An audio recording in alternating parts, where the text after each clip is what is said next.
Bonjour messieurs, vous m'entendez? Oui. Oui, c'est bon, bonjour. Bonjour, vous allez bien?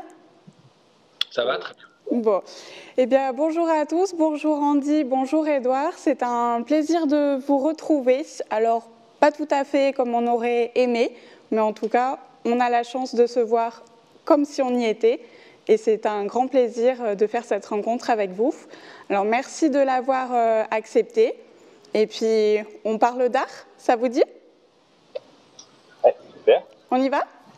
Ça va? Alors, pour vous présenter un petit peu, pour ceux qui ne vous connaîtraient pas encore, même si j'en doute, j'espère ne pas dire trop de bêtises en vous présentant tous les deux. Édouard, vous êtes auteur et illustrateur. Vous avez écrit un peu plus d'une centaine de livres, pour la plupart tous tournés vers la petite enfance. Dites-moi donc, les petits, ça vous tient à cœur? Bah oui, il faut le croire. Hein. Alors, on dirait bien. Andy, quant à vous, alors, vous avez plusieurs cordes à votre arc. On vous connaît sous votre casquette d'auteur, mais aussi de plasticien et aussi de cinéaste. La réalisation de votre film La Maesta vous a bien occupé, mais vous avez quand même trouvé le temps de nous offrir 8 livres, tous tournés pour la plupart autour de l'art. Je ne me trompe pas non plus. Non, c'est bon. On est bon.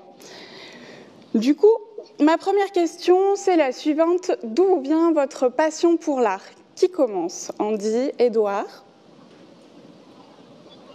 Vas-y, Doudou. Je sais pas. Ce que je sais, c'est qu'on s'est rencontrés aux Beaux-Arts avec Andy, Oui. à l'école des Beaux-Arts à Angers. Parce que moi, je suis né dans l'Ouest, en Vendée. Mhm. Voilà. Après, je sais pas d'où ça me vient cette passion. Je sais pas. Est-ce que vous êtes né avec un crayon dans les mains? Je ne sais pas. Peut-être. Non, alors peut-être que ça me vient du fait que j'avais pas ça quand j'étais petit, parce que je suis né dans un petit village en Vendée où il y avait pas de librairie, pas de musée, pas de bibliothèque, il y avait rien. Il y avait une église, un bureau de tabac, un bistrot et une épicerie, c'est tout.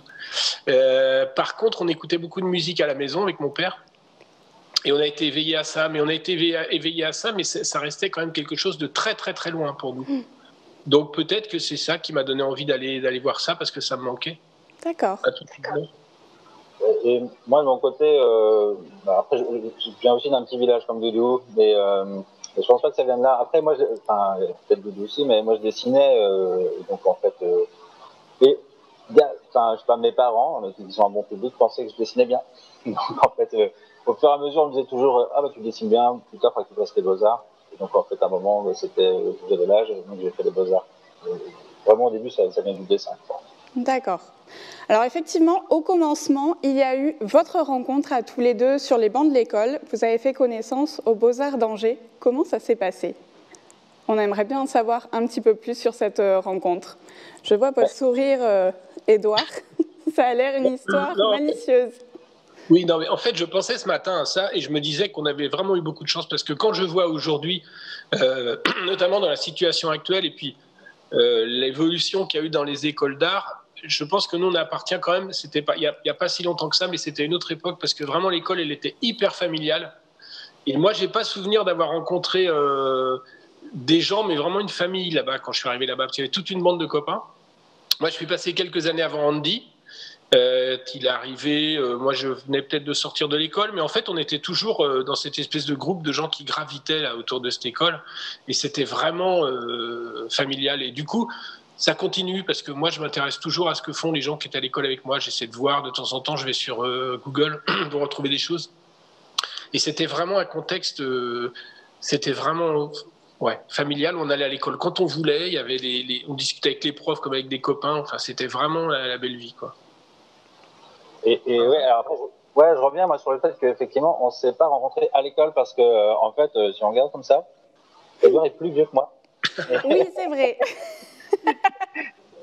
Et du coup, en fait, on s'est rencontrés dans un café qui est à côté de l'école, qui est vraiment à une cinquantaine de mètres. Moi, je devais faire un séjour avec, j'étais étudiant avec l'école, et en fait, ma voiture ne démarrait pas. Donc, en fait, c'était un séjour sur la côte où on devait aller observer des oiseaux pour dessiner. Et du coup, j'ai pas pu partir. J'étais un peu dépité le soir parce que j'avais mis ma voiture à réparer. Et le soir, je suis allé dans ce café où j'ai rencontré Edouard. Et en fait, voilà, c'est comme ça qu'on s'est rencontrés dans le café. D'accord, on sait tout. Ça s'appelle le café. D'accord. Alors du coup, vous nous avez dit, vous ne savez pas trop comment est venue cette passion pour l'art, mais du coup, pourquoi avoir voulu faire les Beaux-Arts? Est-ce que c'est l'école la plus près de chez vous? Je ne sais pas. Ou c'était... Il y avait ça, mais moi, en fait, ce qui m'intéresse... Je ne suis pas si à côté de la plaque que ça, du coup. Dites-moi tout. Non, ce qui m'intéressait vraiment, moi, dans l'idée d'aller aux Beaux-Arts, en fait, j'allais aux Beaux-Arts, j'avais envie de raconter des histoires. Moi, c'est ça qui m'intéressait, de raconter des histoires. Et je me disais à l'époque, comment je peux raconter des histoires? Je pouvais faire de la vidéo, je dessinais un petit peu, mais au départ, je faisais surtout de la vidéo, ce que je fais plus tellement aujourd'hui. Mais je suis allé à l'instinct là-bas en me disant que c'était là-bas. C'était vraiment... c'était pas très loin de chez moi, enfin, c'était pas la ville... disons que j'étais à équidistance entre Angers et Nantes. Mais je sais pas, j'étais attiré par Angers comme ça, et d'ailleurs j'ai pas regretté parce que cette école était vraiment bien. Mais c'était vraiment ce qui m'a donné envie d'aller aux Beaux-Arts. Il y avait trois options. Il y avait art, architecture d'intérieur et communication. Et moi, ce qui m'a fait aller là-bas au départ, c'est la communication pour faire de la vidéo. Voilà. D'accord. Je trouve qu'après, j'ai fait d'autres choses parce que dans cette école, on touche à plein de choses. Mais c'est ça, c'était l'envie de raconter des histoires. Et ça, par contre, j'ai jamais arrêté. C'est ce que j'allais vous dire, vous n'avez jamais arrêté du coup. Alors que vous m'avez dit la partie vidéo, vous l'avez un petit peu laissée de côté. Du coup, ça me permet d'enchaîner avec vous, Andy, qui avait beaucoup plus repris la partie vidéo, réalisation, cinéma. Oui, ben, en fait, moi, j'ai quand même toujours fait de la vidéo et j'avais pas tellement de projet de faire des livres. En fait, moi, initialement, j'avais même pas du tout l'idée de faire des livres. Après, il se fait qu'à l'école, il y a toujours eu des étudiants qui sont sortis de l'école et qui ont fait des auteurs ou illustrateurs. Et mais je connaissais Edouard depuis longtemps, mais j'avais pas du tout cette idée-là. J'étais invité d'honneur à un festival où il m'avait invité, mais pour présenter un film. Et en fait, ben, je sais pas, je me suis dit que c'était plutôt pas mal aussi de réfléchir à penser des objets livres plutôt que des objets films. En fait, ça tombait un peu en même temps que j'ai eu des enfants et c'était beaucoup plus pratique parce que le livre, ça se fait quand même à la maison. Enfin, c'est possible, alors que les films, c'est pas possible. Donc, je me suis dit que ce serait pas mal parce que je pouvais être avec mes enfants et quand même avoir des projets artistiques. D'accord, très bien. Autre petite question qui concerne cette fois-ci vos techniques d'illustration.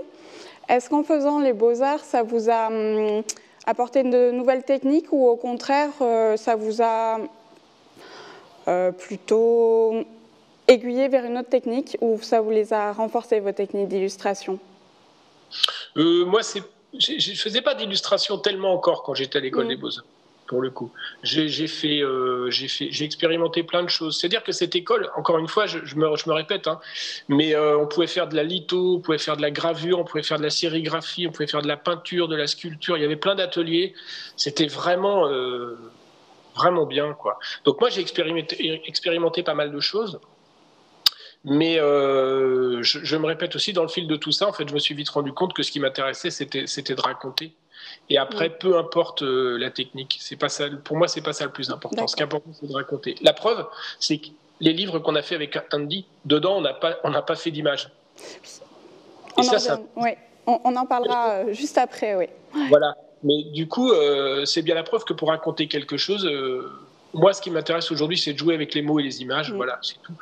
Maintenant, les techniques, bon, j'ai peut-être aussi parce que j'ai pas les moyens au quotidien de faire ça, parce que ça demande quand même des conditions particulières de faire de la sérigraphie, de la lithographie, tout ça. Mais j'ai expérimenté à l'école et puis après, voilà, ça se fait sur le temps, suivant l'histoire que je veux raconter. Soit je prends des pastels, soit de la peinture, soit l'ordi, ça dépend. Ouais. Bah, moi, je réponds pas parce qu'en fait, je fais pas du tout d'image. Donc, oui, ça vous a pas...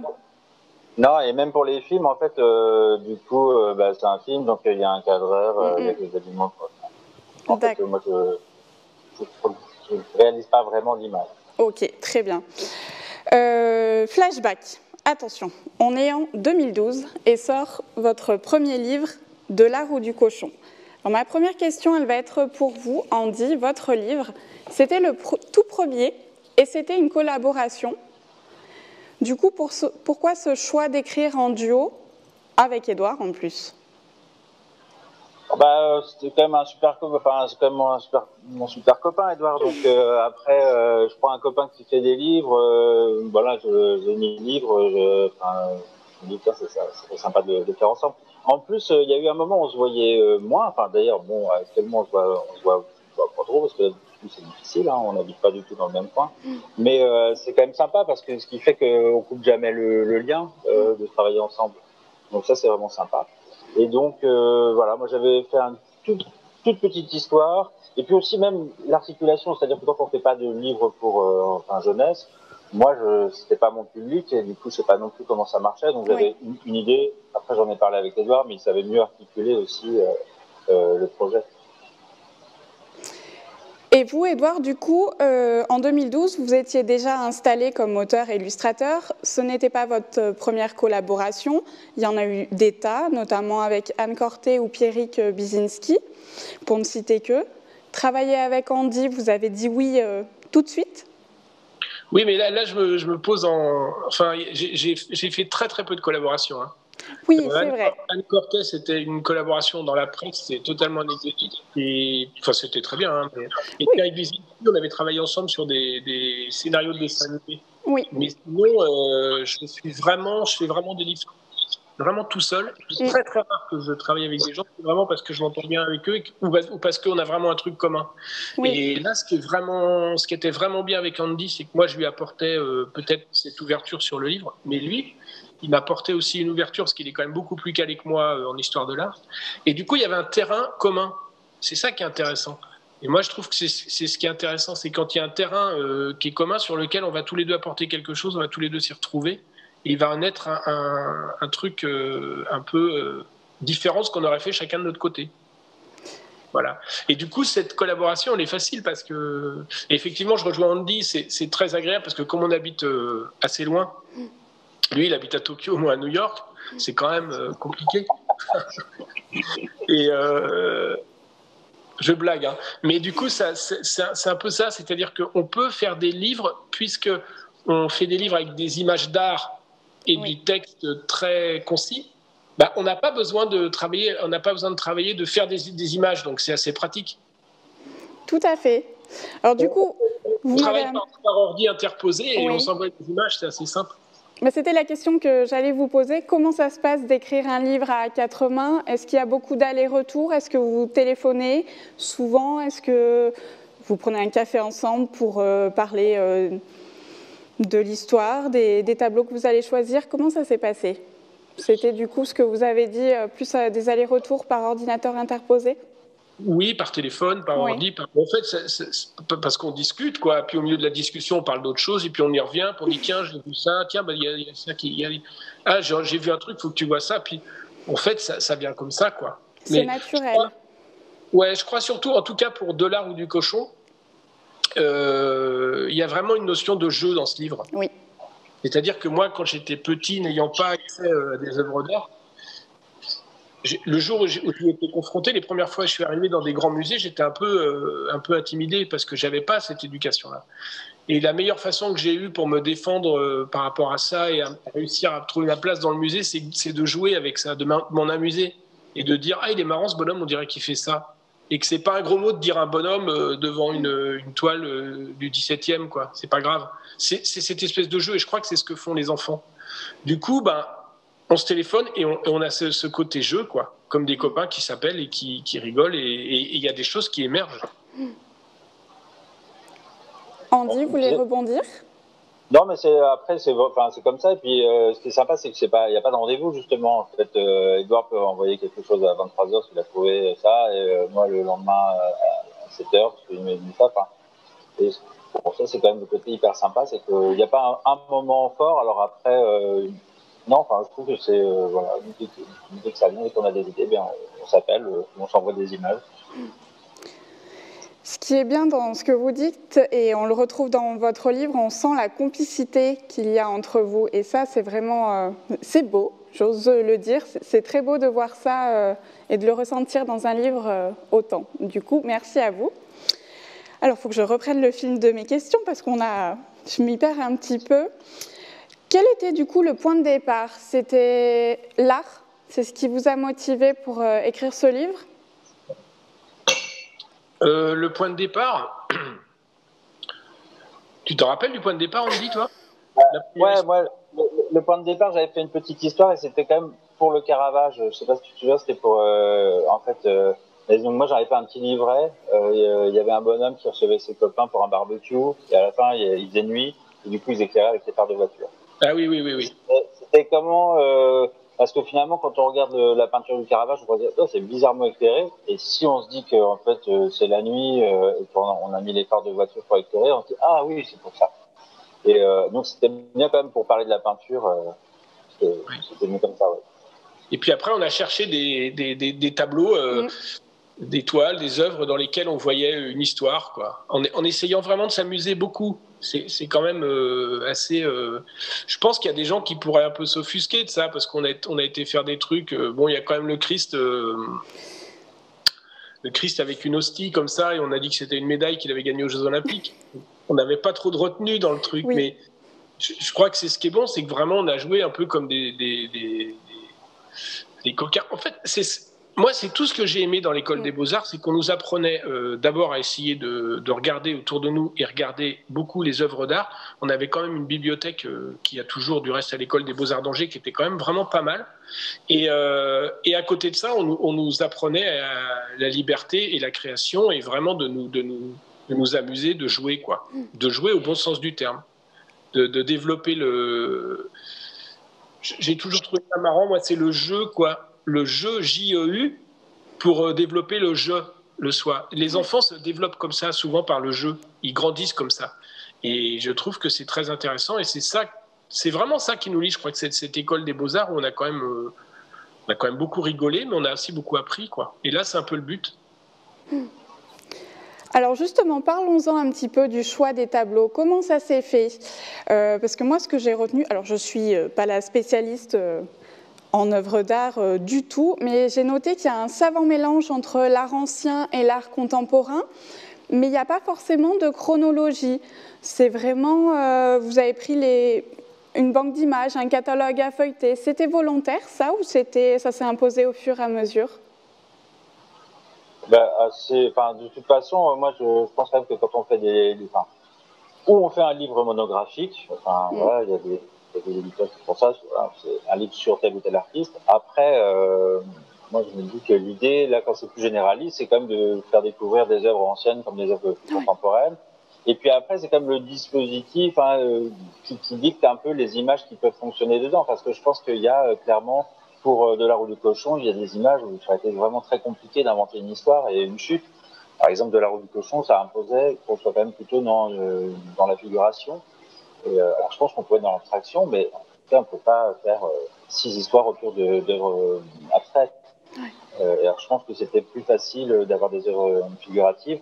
Donc, je pense que le dispositif conduit un peu déjà au choix des œuvres. Et puis après, il reste que l'idée, c'est quand même de montrer des très bonnes œuvres.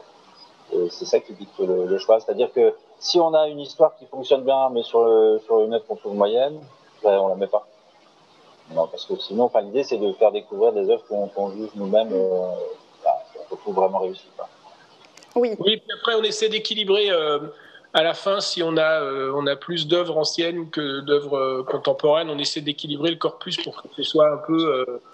voilà, que ça soit fluide, quoi, que ça passe bien de l'un à l'autre. Mais effectivement, on ne privilégie pas d'époque. Oui.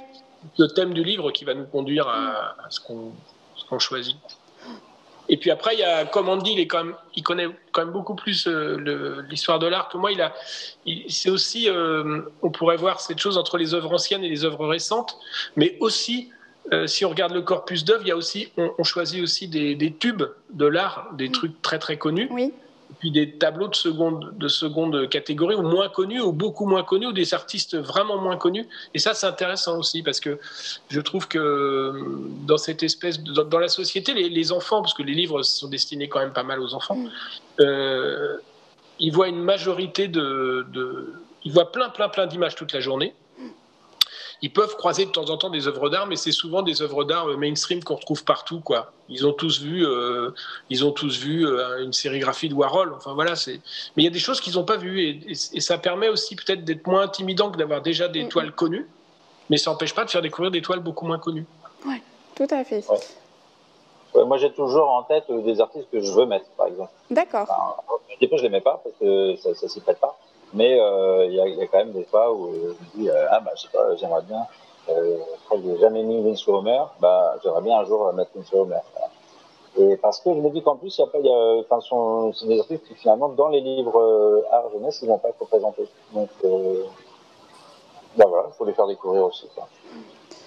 J'ai noté également, au niveau du choix des artistes, il y a beaucoup de peintres italiens dans De l'art et du cochon et 2 peintres français. Est-ce que ça, c'était aussi... c'est plus la patte de qui? C'est plus vous, Andy, hein, si je ne me trompe pas. Hein? Peut-être, hein, quand même, que ça soit... Ouais, c'est vrai que j'ai quand même un faible... Mais là, c'est pour les œuvres anciennes, hein, on est d'accord. Oui, tout à fait. Mais oui, effectivement, parce que oui, c'est vrai que j'aime bien. Du coup, les films, j'ai fait que... j'ai essentiellement des tableaux vivants autour de la peinture italienne. Et oui, j'aime beaucoup la peinture italienne. Mais après, bon voilà. Mais en même temps, il faut voir qu'à une époque particulière, la production est carrément moindre. Enfin, c'est-à-dire il y a la Flandre, l'Italie, mais après la production de Portugal, il y a des choses intéressantes. Je sais pas, il y a un grand artiste qui s'appelle Nuno Gonçalves qu'on voit pas beaucoup, mais du coup, il y en a pas plein. Et souvent, ils peignent comme des Flamands. Du coup, les Français, il y a des choses, mais on n'en a pas assez. Il y a les Allemands, mais de toute façon, c'est moins. C'est vrai qu'à un moment, il y a une production en Italie qui est vraiment débordante. Et ils s'inventent beaucoup plus de choses, moi j'ai l'impression, dans l'image que l'italien impérial. Après, dès qu'on a passé, après c'est très humain. Puis d'un autre côté, c'est comme si on allait plus vers le 19e, où du coup on aura quand même beaucoup de Français à ce moment-là, parce que c'est aussi un siècle où la France produit beaucoup, quoi, et fait plus avancer l'image. Donc c'est aussi, ça dépend aussi. Je veux dire, c'est pas, nous on est quand même dépendant d'une histoire de l'art qui est existante. C'est-à-dire que quand il y a un moment, il y a beaucoup de productions américaines, il y a des chances si on tape dans des œuvres de la deuxième moitié du XXe siècle, il y a des chances de trouver beaucoup d'Américains, alors qu'après, si on revient en arrière, il faut avoir envie d'en mettre. Il faut les chercher. On n'a pas beaucoup. Voilà. Donc oui, pas mal d'Italiens. Oui, c'est sûr. Et puis, mais après, c'est ça, il y a une telle profusion d'œuvres, et puis c'est quand même... voilà, l'Italie, il y a un patrimoine architectural énorme. Enfin, c'est vraiment... quand même, quoi. Quand même. Il y a moins de chances qu'on mette un tableau suédois. Bon, c'est comme ça. Mais après, si on en trouve un qui est bien, on va le mettre. S'il y en a un qui vous inspire, oui, pourquoi pas. Ah oui, mais après, mais moi, je pense que j'ai déjà mis Wilhelm Hammershøi parce que c'est très beau. Voilà. Et donc, on peut... il y a aussi de la peinture dans l'ordure, mais déjà, c'est-à-dire que même dans sa propre culture, moi je veux bien connaître la peinture italienne, je vais quand même malgré tout moins bien connaître la peinture du Nord du 19e, même si je regarde aussi. Et par exemple, moi je mets jamais d'anglais, quasiment. Enfin là je parle pas dans les contemporains, vraiment contemporains, mais sinon parce que souvent, là je découvre seulement que finalement je trouve la peinture anglaise pas si mauvaise. Et ça vient d'arriver. Au fur et à mesure, on est de plus en plus ouvert. Moi, je pensais que j'aimerais jamais la peinture anglaise, et puis finalement, là, en ce moment, je suis en train de dire, c'est quand même pas si mal. Donc, il y aura peut-être des Anglais, un de ces 4. Peut-être un prochain livre en préparation, en cogitage, si je puis dire ça comme ça. Oui, ouais, mais après, on verra. Mais c'est vrai que c'est surtout, est-ce qu'à un moment, j'aurais vraiment envie de montrer aussi des peintres anglais. Mais là, je crois que ça me vient. Mais pour l'instant, je connais pas bien, donc j'attends encore. Moi, j'ai pas mal de monographies, et du coup, j'achète pas mal de livres, parce que pour l'instant, c'est juste comme ça, les images commencent à m'intéresser, et puis en fait, je vais un peu plus poser la question. Alors, autre question, votre livre, il nous fait voyager dans les œuvres d'art, mais avec un regard toujours décalé. C'est aussi c'était votre but nous faire rire, nous faire voir des œuvres d'art avec un œil un petit peu loufoque, avec de la dérision. C'était aussi, c'est ce qui vous guide, j'ai l'impression. Absolument, mais ce qui nous guide, c'est de donner, enfin, en tout cas, je pense que ce qui nous guide, c'est de donner à voir des images. Voilà, ça, c'est déjà la première chose. Et de faire émerger dans ce flot d'images. Mais c'est impressionnant le nombre d'images que les enfants gobent tous les jours. Hein. C'est vraiment. Nous, on essaye d'y mettre certaines images qu'on a envie de donner à voir. Après, pour les donner à voir, ces images, on a envie de mettre des choses. Alors, le terme décalé, moi, c'est un terme contre lequel je me suis souvent battu. Parce que à une époque, on me disait toujours ah, mais c'est marrant, toi, tes bouquins, ils sont vraiment décalés. Et ça me plaisait pas trop. J'avoue que ça me plaisait pas parce que moi, je trouvais pas qu'ils étaient décalés. En fait, j'ai compris depuis qu'ils étaient décalés par rapport aux adultes, mais pas par rapport aux enfants. Ah non, par rapport aux enfants, ça c'est sûr. Il faut en mouche à chaque fois. Et comme c'est des livres pour enfants, on peut donc en conclure mathématiquement qu'ils sont pas franchement décalés. Non, pour les enfants, non du tout. Voilà, et c'est ça qui est intéressant pour moi. Donc, en fait, c'est plutôt le fait de jouer, encore une fois, ce mot-là, pour moi, il est vraiment central. On joue, on s'amuse, et si on s'amuse, il y a des chances, j'ai toujours pensé que les lecteurs s'amusent, quoi. Qu'ils y voient quelque chose de... Alors après, c'est décalé aussi par rapport au ton qui est habituellement... C'est sûr que si vous regardez Des racines et des ailes, c'est pas ce qu'ils vont dire. Quand vous allez dans une chapelle, ils vont pas avoir le même regard. Mais... c'est une façon aussi de peut-être, comme je disais tout à l'heure, comme moi j'avais pas accès à la peinture, je me dis qu'il y a des gamins qui sont peut-être intimidés devant ça. Et puis finalement, on s'aperçoit, je pense que le podcast qui a été diffusé juste avant, il le prouve, qu'ils demandent que ça en fait les enfants. Hein. Et on dit il a fait un projet à Rennes, dont il peut peut-être parler, mais où il a confronté les enfants à des toiles au musée de Rennes et ils ont travaillé aussi de la même manière que ce qui s'est passé à Voiron là, et ça marche tout seul parce que donc c'est cette façon de dire décalé. Par contre drôle, oui drôle, ça on aime bien, ça c'est sûr. Ça c'est sûr. Le côté drôle de faire rire les gens et puis de se moquer de ça, ça oui on aime beaucoup. Ben moi je trouve que c'est plus drôle que décalé en plus parce que d'un autre côté, c'est aussi parce que décalé, c'est devenu très contemporain. Enfin, je veux dire, par exemple, amusez-vous, amusez-moi. Enfin, il y aura plein de formes comme ça où on va prendre un biais justement où on décale un peu. Mais après, par exemple, amusez-vous, amusez-moi, que j'aime bien. Mais j'aime bien quand ça me fait rire. Et j'aime moins quand ça me fait pas rire. Et en fait, l'idée, c'est plutôt que ça soit quand même d'abord rigolo. Oui.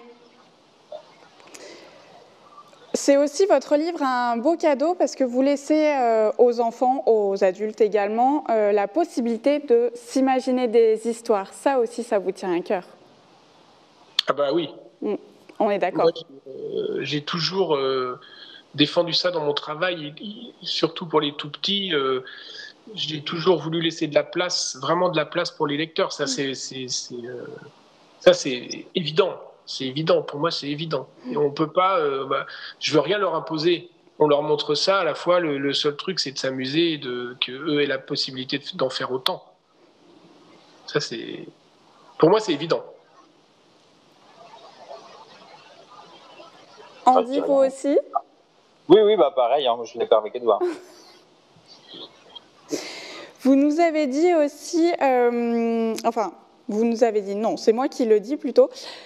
Votre livre, il réconcilie aussi avec les œuvres d'art, un petit peu, parce que les enfants, ils ne vont pas aller forcément vers telle ou telle œuvre. Du coup, faire découvrir, la découverte, c'est aussi merveilleux. On est d'accord. C'est un beau cadeau. Bah oui.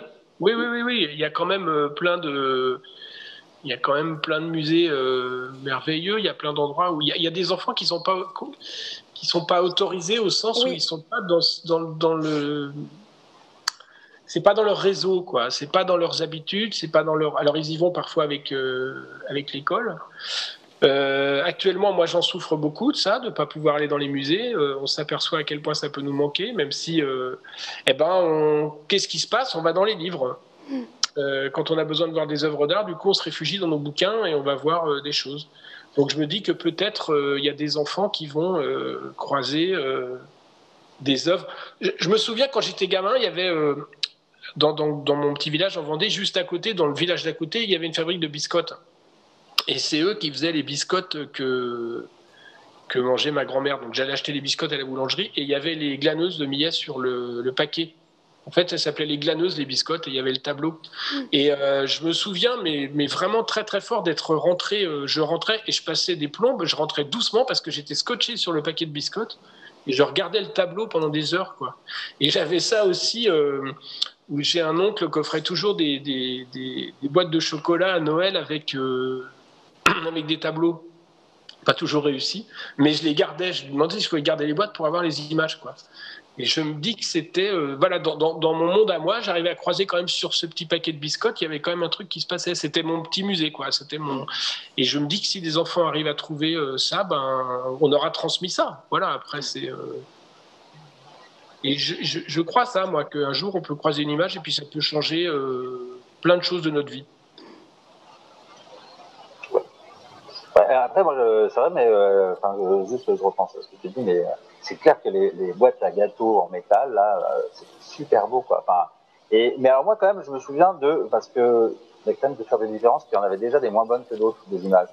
Ah bah oui. Et il y avait déjà de bonnes images, quoi. Et moi aussi, du coup, je suis d'accord que c'était quand même comme un petit musée, ouais. Ouais, c'est vrai. Mais moi, mon père, quand on était gamin, il avait même, je me souviens, ça vient de me revenir là à l'instant, mais c'est vrai, il en avait encadré un pour ma grand-mère. Parce que mon père était ébéniste, il travaillait à l'usine du village, il était ébéniste et menuisier. Et il avait encadré une boîte de chocolat pour ma grand-mère, elle a mis ça dans son salon. C'est génial. Alors, rire de ou avec l'art, c'est un pari un petit peu osé, non? Bon, je sais pas, on rit avec ce qu'on connaît. Hein. Et avec ce qu'on peut. Ouais, voilà, on se moque de ce qu'on connaît. Je sais pas, après, on aurait pu... Non, ça me semble pas... C'est bien aussi, ça, de désacraliser tout ça, quoi. C'est ça qui est bien, c'est de désacraliser tout ça et de dire, mais c'est pas aller dans un musée, c'est pas forcément sérieux, c'est pas forcément. Et puis je trouve que c'est une ouverture vers l'invention de l'art contemporain aussi après, parce qu'il y a plein d'artistes d'art contemporain qui se sont moqués aussi d'avant et puis c'est un éternel jeu, quoi. Il y a, je sais plus qui, j'avais mis ça en préambule d'un de mes livres. Si, c'est Jean Genet qui a dit créer, c'est toujours parler de l'enfance. Et je crois que c'est vrai, c'est toujours un lien à l'enfance. Et nous, ça a vraiment un lien à l'enfance aussi, ce qu'on fait, on s'amuse, quoi. Et pourquoi pas avec les œuvres d'art, du coup.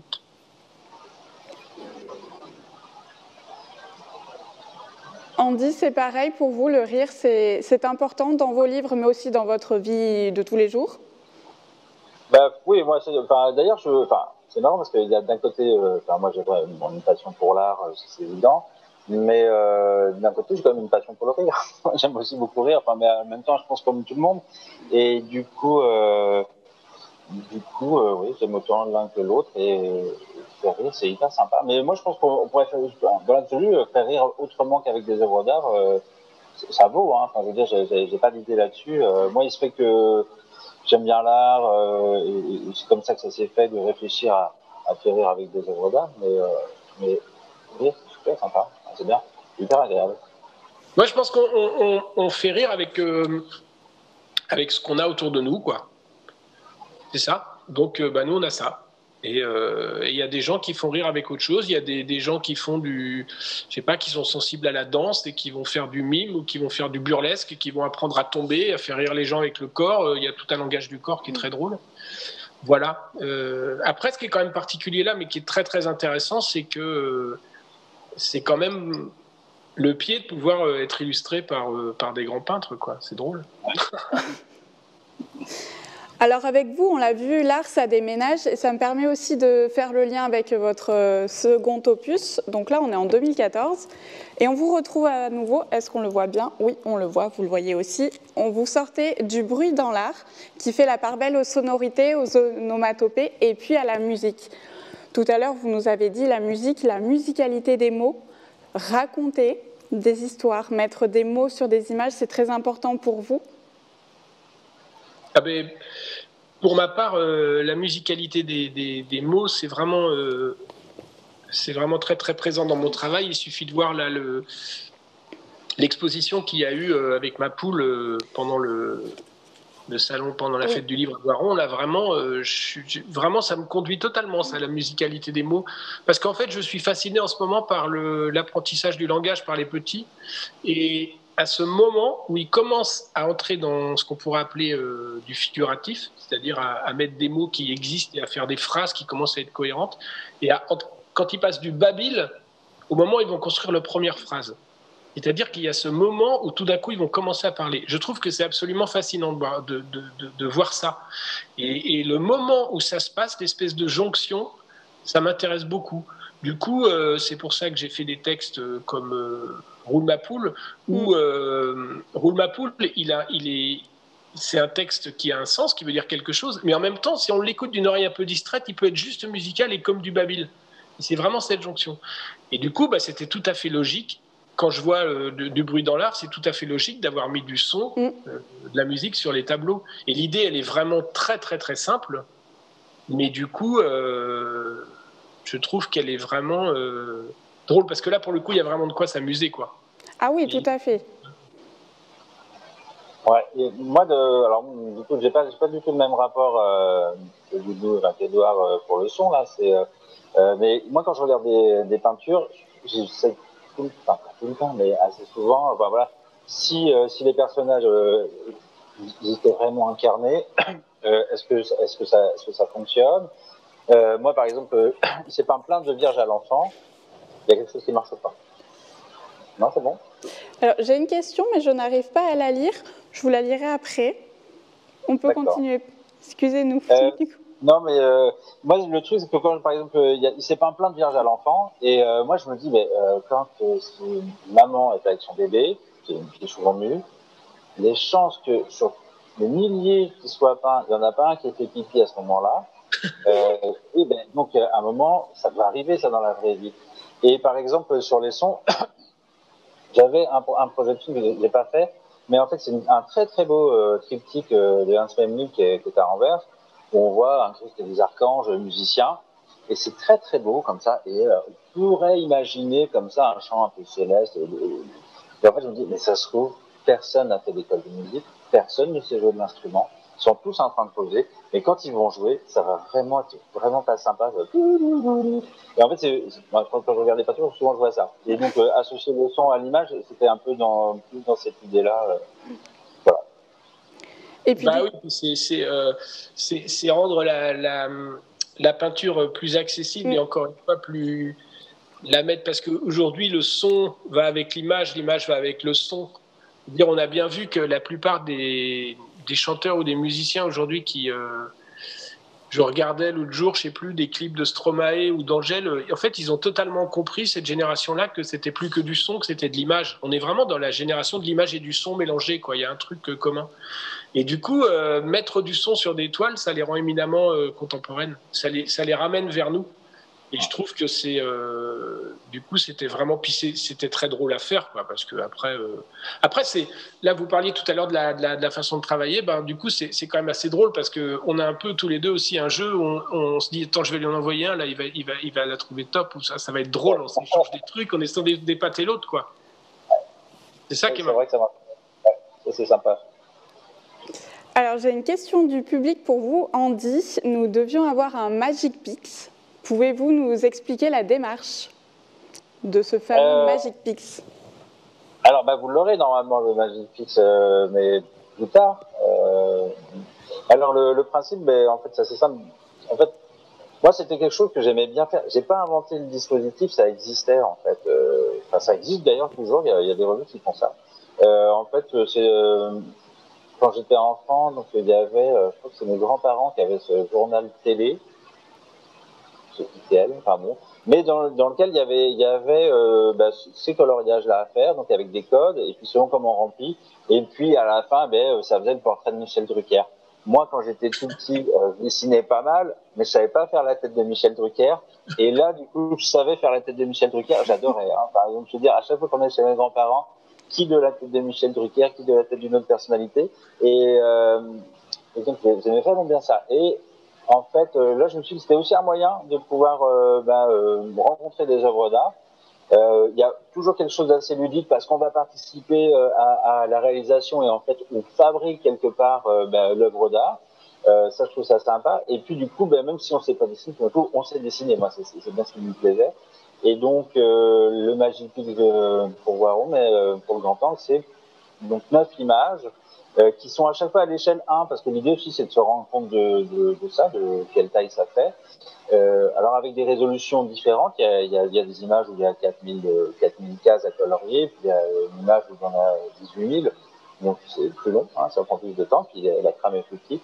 Mais c'est vraiment ça, c'est de participer, de savoir-faire, et de se dire, oh mais moi aussi je sais dessiner en fait.